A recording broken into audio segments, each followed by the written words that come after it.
Okay, so this is everything I did in September on my Weebly blog. This is just basically, I do weekly updates, but the moderator said, week 15, I think you're only on week 7, I think it was. So I changed it so that I've got summer holidays, everything I did in the summer holidays, and before the summer holidays, and then from now on I have weekly updates of things that I've done each week. So it starts off with, this is everything I did, which is what I've just done podcasts on. So different genres, what is genre, horror trailer 1, 2, 3, 4, 5. Uploaded all the trailers. Groups, genre decided, brief story outline, cutaway practice, red and green band trailers, group change, posters, horror poster 1, 2, 3, and 4, upload all posters, superhero poster 1, 2, 3, and 4, psychological poster 1 and 2, and a backup plan. So that's everything I did in the summer holidays. Then I contacted the fire service, so I sent a query to them to see if they have any advice about the bonfire and whether I was allowed to do it. And then I advertised roles on Facebook, so I said, would anyone be interested in being in my trailer for my ATU media coursework? You would appear in the trailer a few times and I would need a picture of you too, like one your parents would give to the police if you went missing. It would involve, if you're a victim, you will need to be tied to a chair at least 5 meters away from a bonfire with someone else walking in between you with a knife. You will have to scream and cry and beg for your life so if you can do that on command, that's fab. You will also be on the poster for the film and in a fake magazine, and they'll also have liquid latex on, which I told them later on.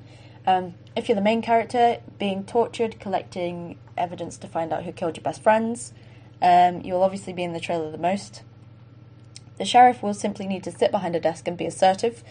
You will need to say, I don't know, it's a big case, and okay on a voiceover. If you're the deputy, you will do the same as the sheriff, but will have more lines in the voiceover. If you're the evil person, you just need to walk up through people in front of the bonfire and hold a knife. So I asked people to comment if they wanted to be involved. And these are the responses I got. So I got, I'll help as usual here since day one, Hobag. That's one of my best friends. And she said, I'll do whatever you need. So she was up for anything, really. Then we had a few joking ones like, there's no driving instructor. That's my dad.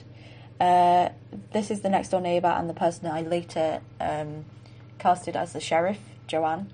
Cal does nothing but act, he'd help you. Callum is her son, who is a theatre actor. He didn't actually want to do it, but I got his friends to do it, and they're the ones that have auditioned to be the victims. But she also said that she would do it. Lauren said, oh my god, yes. People commented on her saying that she'd be really good at it, and things like that. I did actually ask her for more, but then you'll see later that she didn't actually get back to me. Now, this is a jokey one from my dad, me licking a plate, because, yeah, that's really funny, ha. And then my grandma saying, are there any granny parts? So, yeah, that's it, really.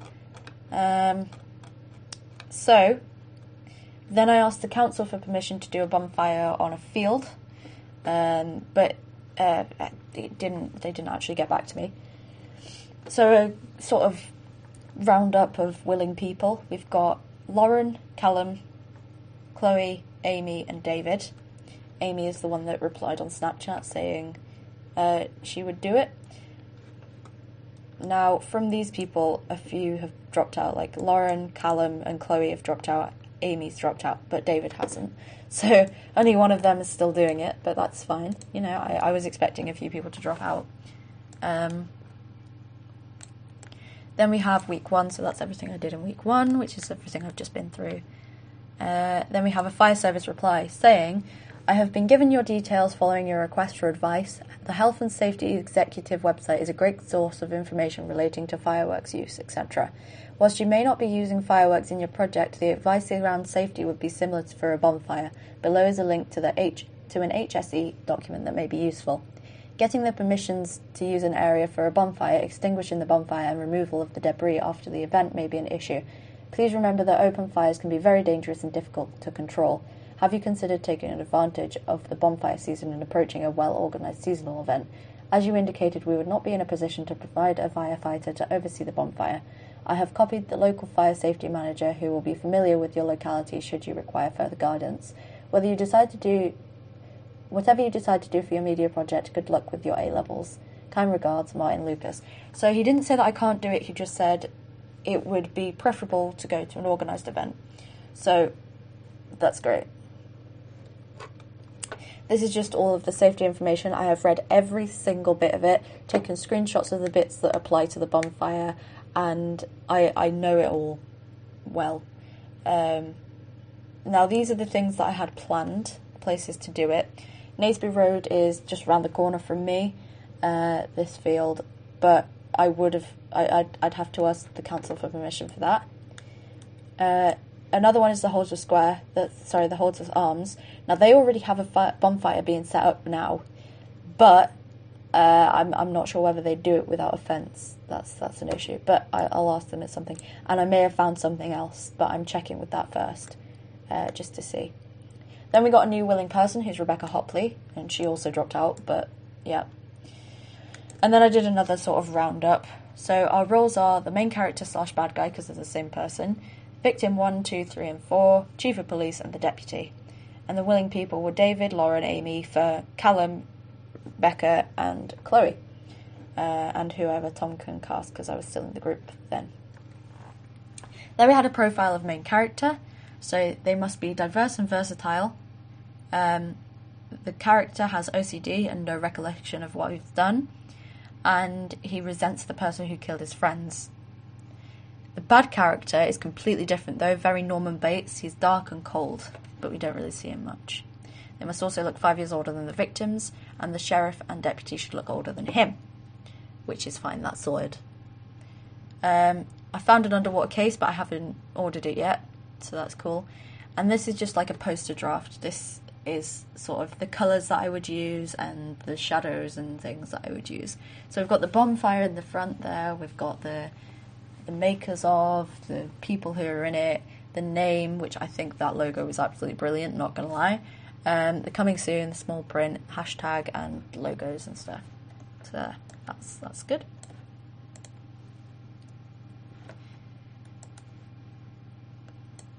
That's what I did in week 2. Sorry, my throat's getting a bit dry. I've been talking for like 2 hours. So this is audience feedback on the poster draft. In general, people seem to like the poster. They didn't like the silhouette people, but that's not. They really weren't getting the idea that I would be using a picture, like a live picture, not literally that. So yeah, but they think that it looks good and the layout is good. Maybe a different font. Yeah, the font looks a bit weird. But yeah, as a draft, it's a great idea. Not put huge detail into a draft, but yeah, you know, it's cool. Then we have posted for Film Magazine Analysis 1, 2, 3, and 4, which I will voice at some point. Then we have this test trailer reinterpretation. So we were given 20 minutes in class to go out and recreate a trailer that was the same genre as ours. We had no props, had to improvise. And my teacher wanted to see how much planning... my teacher wanted us to realise how much planning for shots needs to be done. And she wanted to test our editing skills as well. So this is the actual trailer.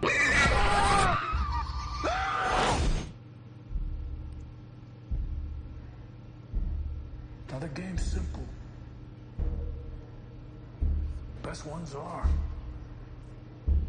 You want mercy? Play by the rules.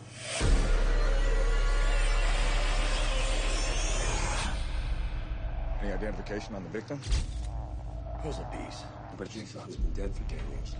It's not him. Can't be. This was on the body. The truth will set you free.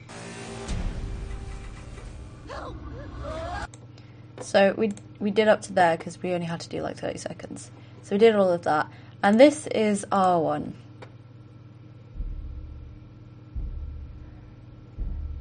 Now the game's simple.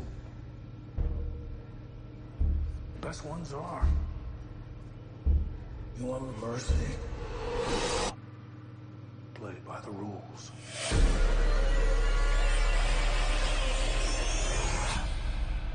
Any identification on the victim? Here's a piece. But Jigsaw's been dead for 10 years. It's not him. Can't be. This was on the body. The truth will set you free. Yeah. Now, we didn't actually get enough shots for that, so it really shows how we learned that you need more shots than you actually think. We went for more of a comedy aspect because we knew we weren't going to be able to get it perfect. So, yeah. But the guy who was filming the bit with me running didn't have the camera focused, which I don't know how. But there you go. That's just what happened. But yeah. This is a shot list of things that we needed. Yeah. We needed a lot more than that, but we didn't realise. Now this one is different ways that we could do the bonfire scene. We could do it properly, which would be ideal. So the bonfire would be real, with no gates. People would literally be 5 meters away from it, silhouetted, scream for their lives, everything perfect, done. 2, we could go for a green screen, film the bonfire, and then put people in front of the green screen, tied to the chairs. So we could film an organised event and then green screen the people in, which wouldn't be great because I don't know about my skills of green screening, but there we go. I've never done it before. Now this is like a Photoshop poster trial where we were told to grab an image off Google and make a poster of our choosing, of our genre, sorry. So I made this. I actually think it's a pretty beast trailer. I would definitely, poster, sorry, I would definitely go and see that. I love the font. I love the drop shadows, the print. The only thing I think is wrong with it is the names down at the bottom here they're not very clear. But anyway, like how I changed Malcolm McDowell to Martin McDowell. Then the group changed again. Tom was in a different class, and now I'm working alone. So I'll be in charge of cinematography, editing, sound, and mise-en-scène. So I'll be in charge of everything, which is stressful, to say the least. But I'll get there, I'm sure. Then we did a little recap on Photoshop tools, because it had been a while over the summer, I guess. And I got all but one wrong, which is a path selection tool, not a pointer. Then we did, this is what I did in week 3. Sorry, my throat's getting really sore now. This is just a bit of editing practice that I did independently. Bit daft, really.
So yeah, that was that. Just a bit of editing practice with something random like making a pot noodle. Yeah.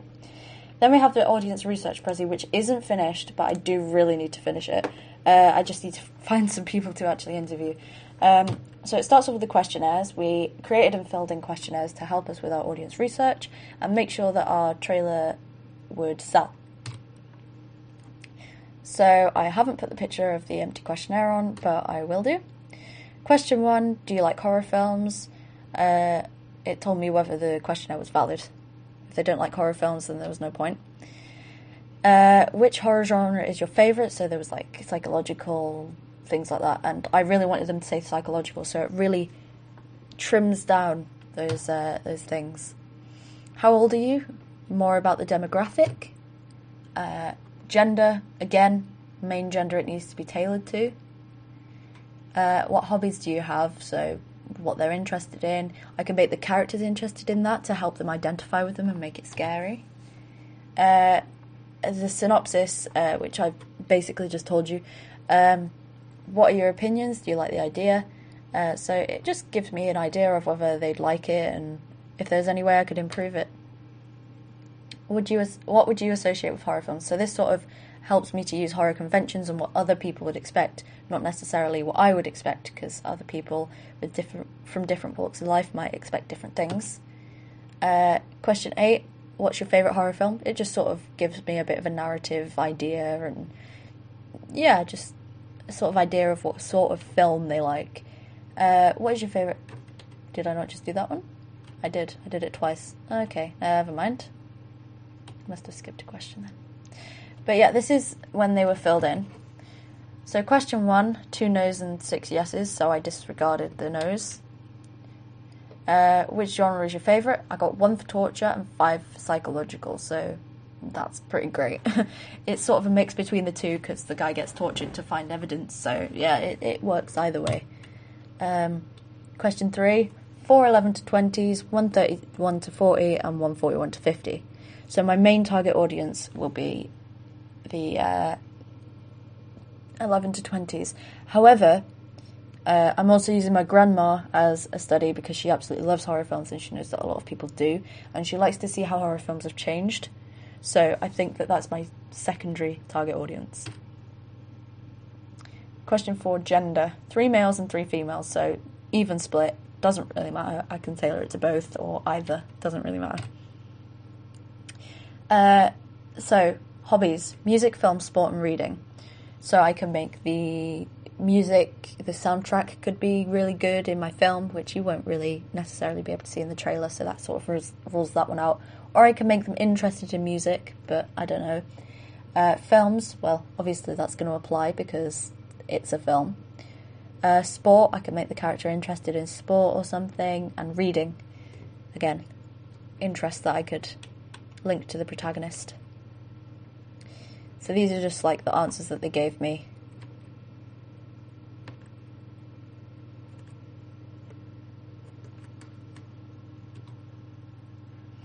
Now, question 6. It tends to be good feedback. Everyone likes the idea and would see the film, but they think that the trailer should hint at more things, such as the possible killer's identity, so it's not obvious that it's just him. So this is like, I'd like to know more about the man. Is he good or bad? Could this be the making of him or destruction? Is it easy to assume who is the hero or villain? Maybe a suggestion in the trailer that it's not so clean cut. I like the idea of it. Suits the film. I don't think I'd change anything about it. Good idea. Who is doing the test? What is the secret? Feel like the trailer might have to hint at a couple more things. I like the idea. It seems interesting and something I would watch. Seems like an interesting narrative in which you will be able to get a lot out of. I think that this is an excellent idea as it's very unique and creative. The rhetorical question helps keep the reader's focus on it, so that really helps. Oh, sorry. Question 7. Question 7. Would you relate to... what would you associate with horror films? So it starts off with jump scares, shocks, tension, and a good backstory. Then darkness, terror, demons, and ghosts. Low-key lighting, cinematography, lingering shots and contrapuntal music. Creepy music, jump scares. Dark areas, jump scares, stupid decisions. Creepy or dark scenery, slamming doors and screams, horror makeup, clothing, dirty looking rough. Question 8. The common things seem to be abandoned houses and forests. I could try and include these, but I want to go down a bit of a different route, and they might want to see something different, so let's go for that. These are just some of the answers of settings.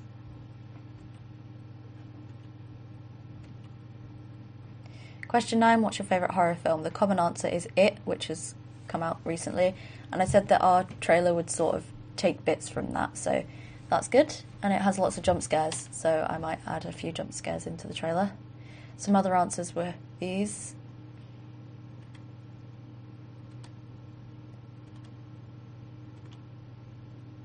There we go. And then I haven't done any interviews yet, but I do need to do those. I haven't got anything from other sources. and I don't yet have a conclusion. Then we have the genre change, where I changed it from psychological thriller to psychological horror, which is basically the same but more horror. Then I decided the certification would be a 15, because then I have a broader audience than if it were an 18, but I can still make it pretty gory. And because my target audience are between 11 and 20, it makes sense. The synopsis is: a young man is put through stomach-wrenching tests to uncover evidence pointing to the murderer of his friends. Will the past set him free or condemn him to insanity forever? So, yeah. Then I had a list of my completed posts, a list of incomplete posts, which I have now fixed, and there's only like 5. And a to-do list. I'm just going to upload all of the to-do lists at the end of each month now, I think, because otherwise they'll be splattered everywhere. That's just what I did in week 4. And then I sorted out the auditions and said, originally I was going to do it on a Saturday and have them come to my house, but then I said, no, you can just film it, and that's fine. This is what they needed to do in their auditions. So the victims had to do their name and age, what they're auditioning for, why they want the role, and then sit on a chair and scream and cry and beg for their lives. And send a recent picture of themselves. Deputy was the name and age, what they're auditioning for, and why they want the role. Then they had to read a short passage of text. And then for the main, they had to say their name and age, what they're auditioning for, why they want the role, cry, pretend to torture someone, and then scream in pain. Next thing was the interview questions. So these are all the questions that I asked in the storyboard interviews, and then why I chose the questions.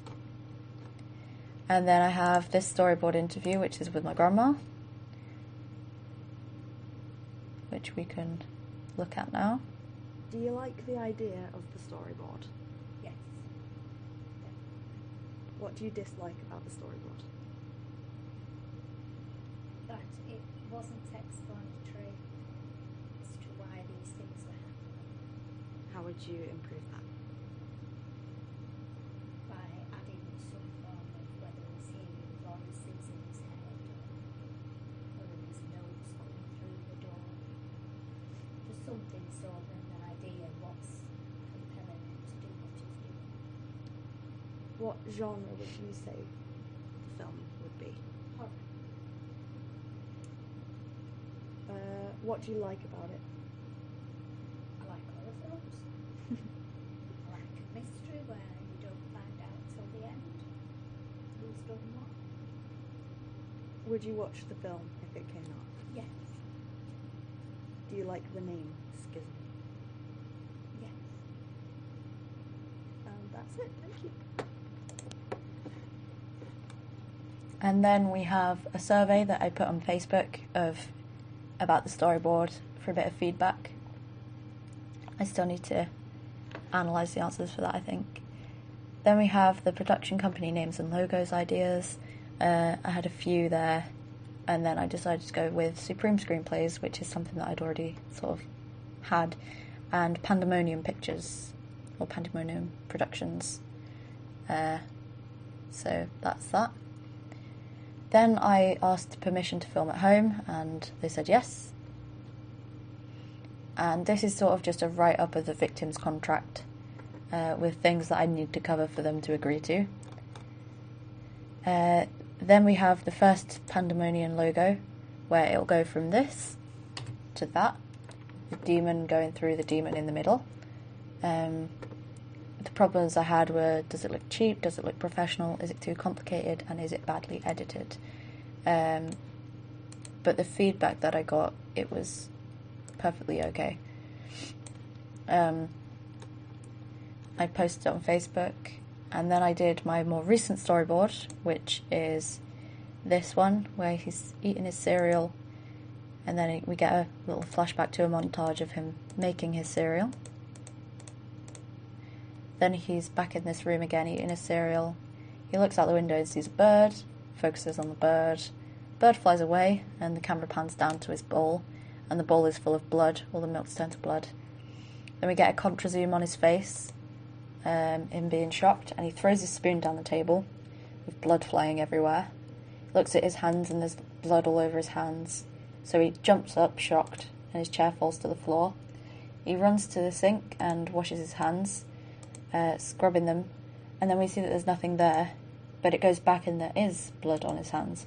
So it gives the idea that he's a bit crazy, really. Then the camera moves out a little bit, and then moves up, and we see that his face is all bloodied and distorted and horrible. Then we get logos of the production companies and from the makers of the lodge. Then we go into the next sort of scene where a projector flicks on and he's got the video of his friends being killed in front of him. He's tied up in a chair, he's asleep, he wakes up, realises he's tied up, and then he screams. He looks at what he's watching, and then he freaks out and has a Saw-like montage of the clips that I was showing you before. Then how far would you go with an image of him about to chop his own finger off? To find justice, he's searching for something underwater. For your friends, and then a case file slammed down on the sheriff's desk. It pans up, the sheriff looks up, and they have a bit of a conversation about he wants to reopen the case, and then we flicker between that and the murder and the torture. And eventually he says, okay, after looking at the pictures of the victims before and after. And then we go to black and we have a slow fade in. And then there's leaves and we're in front of the bonfire and we see the murderer walk along, slowly panning up. He walks past the people. We go to his back and then he turns around. Sorry, we go to his front and we're still going up. And he turns around so he's facing the bonfire so we can't see his face. And just as we get to his head, he's about to turn his head to the right so we can see his face. But then we cut it to black. And just for that little extra jump scary thing, we have the knife come down, so he's cut his finger off, he screams. And while the screams are there, we have the name come up. And then the finger just drops to the floor and rolls around for a bit of a comedy and lighter aspect. Then we get the makers, and that's the end of the storyboard.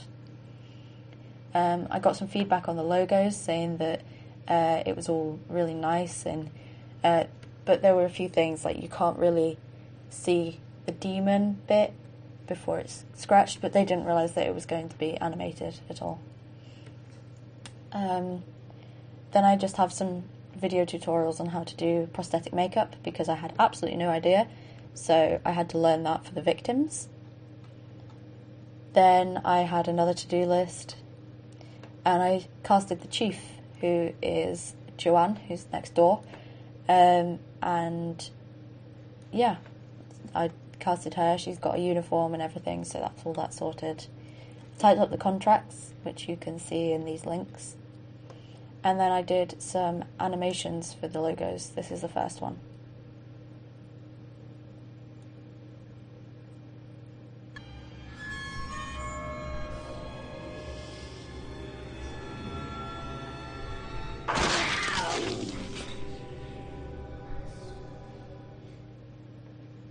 Now the feedback on that one was that it was a bit weird how it zoomed in on Demon and then ended up back out at the start again. So we went to draft 2.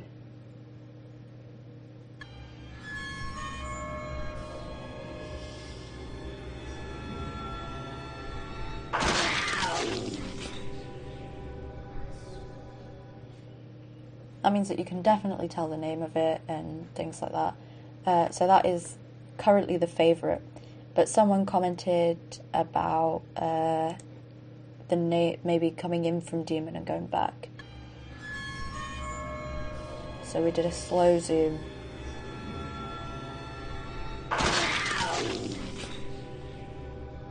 From afterwards. But I thought that jumped forward when the scratches appeared, so I didn't really like that one. Now this one you just see Demon at first.